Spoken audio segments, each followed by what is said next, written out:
The following video is on the chain rule.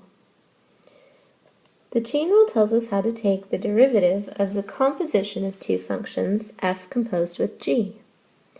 It says that the derivative of f composed with g is going to be f prime of g of x times g prime of x. Take the derivative of the outside, leave the inside the same, times the derivative of the inside function. In Leibniz's notation, d by dx of f of g of x is going to be, so once again we have f prime of g of x times g prime of x. We're going to let u equal g of x and y equal f of u.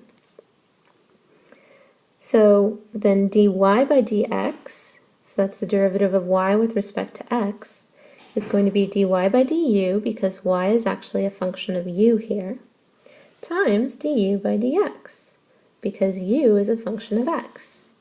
And notice that if we cancel out the du's, we end up with dy by dx, which was what we wanted. Technically, we aren't actually canceling out the du's, but this helps us to remember. I also have a wacky mnemonic that a lot of students find helpful. The derivative of f of g of x, we're going to treat f as the mother and g of x as the baby. We're going to take the derivative of the mother, leave the baby inside, times the derivative of the baby. Once again, take the derivative of the mother, leave the baby inside, times the derivative of the baby.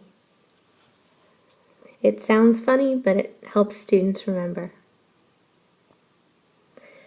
Let's try some examples. Let's take the derivative of x plus 2 quantity cubed. The inside function is the x plus 2, and the cubed is the outside function.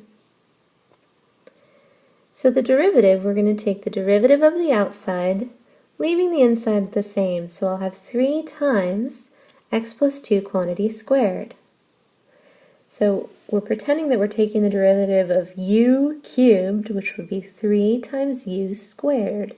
But instead of u, we have x plus 2. Then we have to do times the derivative of the inside thing. The inside thing was x plus 2, so the derivative of that is 1. So our derivative is 3 times x plus 2 quantity squared. Let's try another one. F of x equals the square root of x squared minus 7. Here, the inside function is x squared minus 7, and the outside function is 1/2, is the 1/2 power. So f prime of x is going to be the derivative of the outside, leave the inside the same, so that'll be 1/2, x squared minus 7 to the negative 1/2, times the derivative of the inside, which is 2x. So the derivative simplified is 1/2 times x squared minus 7 to the negative 1/2 times 2x. Another example, let's try the derivative of e to the 2x. The inside function is e, the inside function is 2x, the outside function is e to the. So we're going to take the derivative of the outside, leave the inside the same, so that's going to be e to the 2x, times the derivative of the inside function, which is 2.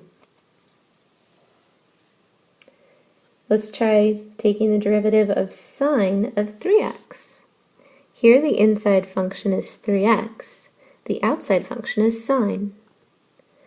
So we're going to take the derivative of the outside, leave the inside the same, times the derivative of the inside.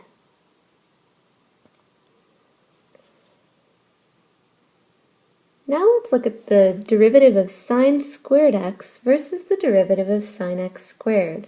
A lot of students confuse these two. Sine squared x is the same thing as looking at sine of x, the whole quantity squared. So in order to do this using the chain rule, we do the derivative of the outside, which is the squaring, leave the inside the same, times the derivative of the inside, which is cosine x. The derivative of sine x squared is the same thing as the derivative of sine of the quantity x squared. So here the inside function is x squared. So we take the derivative of the outside, leave the inside the same, so that'll be cosine of x squared, times the derivative of the inside, which is 2x. Notice that these two are very different from one another, so please be careful and take the appropriate derivative. Let's look at a multiple level chain rule. Let's take the derivative of sine of cosine of 3x squared. The outermost function here is sine, and the inside function is going to be cosine of 3x squared. So I'm going to start by taking the derivative of sine and leaving everything else the same. Now I'm going to take the derivative of the outside function from the remaining part, the cosine. So I'm going to do times the derivative of cosine, leave the 3x squared the same. So I have negative sine 3x squared. Now I need to take the derivative of the thing I left the same, which is 6x. And now notice that I've actually left the x the same. I could think of that as taking the derivative of x, which is 1. But we usually just leave that part off.